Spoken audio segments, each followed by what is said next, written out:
বিশ্বাস হয়ে যাবে। যখন আইনুল ইয়াকিন হবে, দেখবার সচক্ষে কবরে বর্জ্য, তখন বিশ্বাস হবে।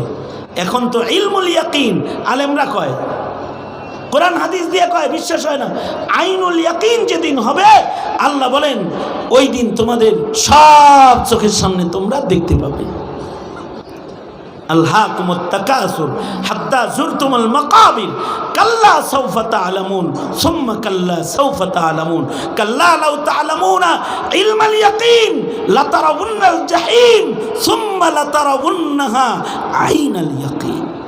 চোখে দেখতে পাবা সব, মরার সাথে সাথে। এ কারণে আকাবিররা কবরের চিন্তা খুব করত। কবরটা কোন জায়গায় হইব, কবরের ভিতরটা কেমন হইব, কবরে আমি কি করব, কবরের মাটি আমার সাথে কি আচরণ করবে, এগুলো চিন্তা করতো খুব বেশি। এ কারণে সাহাবায়ে কেরাম কবরে আল্লাহর কাছে ইবাদতের মওকাও খুঁজছে। কবরের ইবাদতে কোনো সওয়াব নেই, কিন্তু তারপরেও সাহাবী বলতো দোয়ার ভিতরে, ওগো আল্লাহ, কোরআন পড়া তৃপ্তি মিটে নাই, কবরে আমাকে কোরআন পড়ার সুযোগ দিবেন। রেওয়ায়াতে আছে সাহাবী মারা যাওয়ার পরে কবরের ভিতর থেকে কোরআনের আওয়াজ বাইরে আইতো, সে কবরে কোরআন পড়ে। আমাদের এক বুজুর্গ সাবিত বুনানি রহমাতুল্লাহ আলাইহি, উনি দোয়া করতেন, আল্লাহ, নামাজ পড়ে তৃপ্তি মিটে নাই, কবরে আমি আমার কবরটা ইসরাফিলের বাঁশি পর্যন্ত মসজিদ চাই, মুসাল্লা হিসাবে চাই, নামাজ পড়তে চাই ওখানে। তো হিলিয়াতুল আউলিয়াতে আছে, বৃষ্টির পানিতে ওনার কবর ভেঙে গেছে, ছিদ্রি হয়েছে, দেখে সাবিত বুনানি উনি দাঁড়ায় দাঁড়ায় নামাজ পড়তেছে।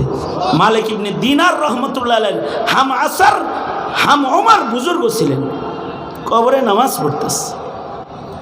আর কেউ যদি আকাম করে, আকাম করলে আকাম করার শাস্তি কবরের ভিতর থেকে স্টার্ট হয়ে যায়। জালালউদ্দিন সুয়ুতি রহমতুল্লাহ আলাইহি কবরের হালতের ঈমান ঠিক করার জন্য আলাদা কিতাব লিখছেন। তাফসীরে জালালাইন তো লিখছেনই, আলাদা কিতাব লিখছেন, শারহুস সুদূর ফি আহওয়ালিল মাউতা ওয়াল কুবুর, জালালউদ্দিন সুয়ুতির লেখা কিতাব। সেখানে জালালউদ্দিন সুয়ুতি লেখেন, বাগদাদ থেকে একটা কাফেলা মক্কায় যাইতেছে হজে, রাস্তার মাঝখানে হজের কাফেলার এক হাজি মারা গেছে। হাজিরা তার কবর খনন করছে, কিন্তু কবরের ভিতরে কোত্থেকে যেন সাপ আসে, খালি লাশ সরায় নিয়ে দ্বিতীয় জায়গায় নতুন কবর খনন করেছে। আল্লাহর কুদরত, সেখানেও কবরের নিচ থেকে সাপ আইসা কবরে শুয়ে পড়ছে। লাশ সরায় 3 নাম্বার জায়গায় আবার কবর খনন করেছে, সেই কবরের ভিতরেও সাপ আইসা শুয়ে পড়ছে। একই ঘটনা বাইহাকি রহমাতুল্লাহ আলাইহি শুআবুল ঈমানের ভেতরে আনছেন। এটা ইবনে আব্বাসের আমল ছিল। এটা হাজিরা আব্দুল্লাহ ইবনে আব্বাসকে যা বলে, ওগো আব্দুল্লাহ ইবনে আব্বাস রাইসুল মুফাসসিরিন, এক মাইয়িতের জন্য 3টা কবর খনন করেছি, 3 কবরের ভিতরে খালি মাটির নিচ থেকে সাপ আইসা শয়। মাইয়িতরে দাফন করব কোন জায়গায়? আব্দুল্লাহ ইবনে আব্বাস বলে, দুনিয়ার যেখানেই তাকে দাফন করো, এটা সাপ না, এটা তার পাপ। দুনিয়াতে যা আকাম করছে এটা কবরে আইসা যায়। সুতরাং নতুন আর কোনো কবর খননের দরকার নাই। এই 3 কবরের যে কোনো এক কবরের ভেতরে লাশ নামায় দাও। হাজিরা লাশ নামায় দিতে কবরের পারে গেছে, সাপ গর্তের ভেতরে ঢুকে গেছে। এবার লাশ নামাইছে, কিছু সময় পরে সাপ আইসা লাশটাকে পেঁচায় ধরছে। আব্দুল্লাহ ইবনে আব্বাস বলে, এটা তার গুনাহ, ওই গুনাহ যে গুনাহ থেকে সে তওবা করে নাই। গুনাহ থেকে তওবা না করার কারণে গুনাহ তার কবরে গেছে। সে কবরে যাওয়ার সাথে সাথে তার গুনাহ তাকে লেপটায় ধরছে। মৌলবীদের সামনে যারা আইসা বসো, তওবার নিয়ত করে বসবা। ঠিক, জিন্দেগীর গুনাহ কবরে নিয়ে যাও না। পয়গম্বরদের কাছে যে উম্মত তওবা করত, নবী আর আসবে না। মৌলবীরাই তোমাদেরকে তওবার জন্য আহ্বান করবে।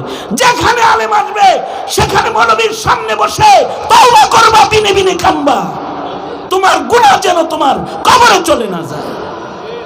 কারণ তোমার কবরে তোমার ছেলে মেয়েও যাবে না, তোমার মালও যাবে না, তোমার দৌলত যাবে না, তবে তোমার সওয়াব যাবে, তোমার পাপাচার তোমার কবরে চলে যাবে, এগুলো কবরে যাবে তোমার।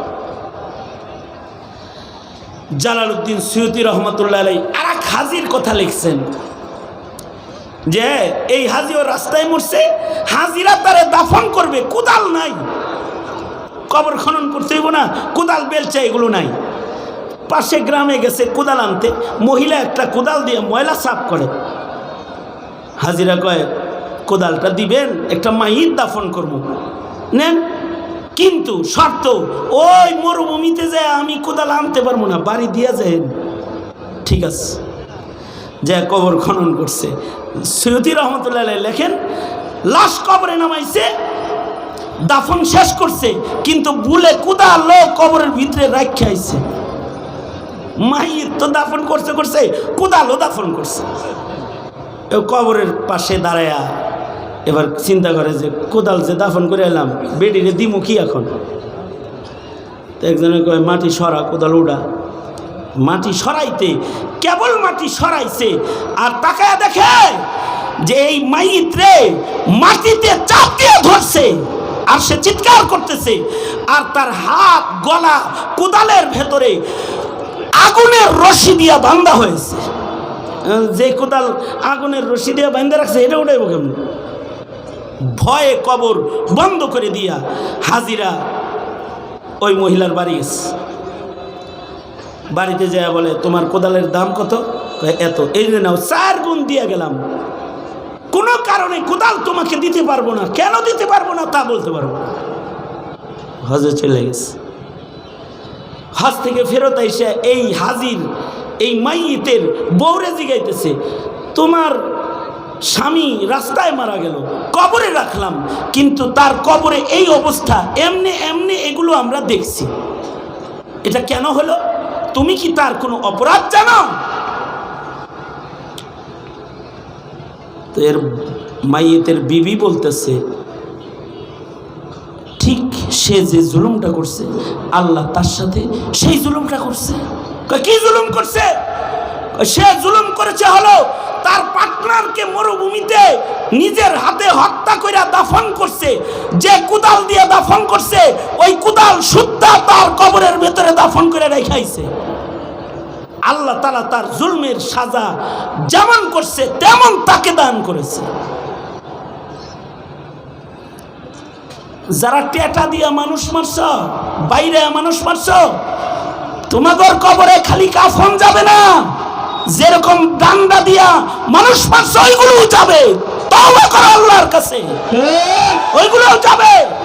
জুলুম করো না, জুলুম কবরে চলে যায়। কবরের চিন্তা করো। সুতরাং এই মহাসম্মেলন উদ্দেশ্য হলো কবর হাসরের ফিকির মানুষের ভেতরে প্রবেশ করানো।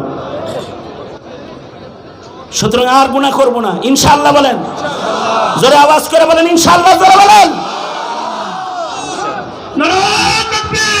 বলেন আমার সাথে ইয়া আল্লাহ। হাত তোলেন, সোজা করেন, বলেন ইয়া আল্লাহ, ওয়াদা করিতেছি আর কোনোদিন নামাজ কাজা করব না, জুলুম করব না, হারাম খাইব না। জোরে বলেন, হারাম খাইব না। আলেমদের সাথে থাকবো, জালেমদের লগে থাকবো না। এই যারা জুলুম করে তাদের লগে থাকবি, কাদের সাথে থাকবি? বলো তাইলে, আলেম ওলামা যেখানে, আরো জোরে চিল্লে আওয়াজ করে বলো, আলেম ওলামা যেখানে, আলেম নাই যেখানে, আমরা নাই সেখানে, আলেম ওলামা যেখানে, আমরা আছি সেখানে। ইনশাআল্লাহ, মনে থাকবে তো ইনশাআল্লাহ? দোনো হাত উপরে তোলেন।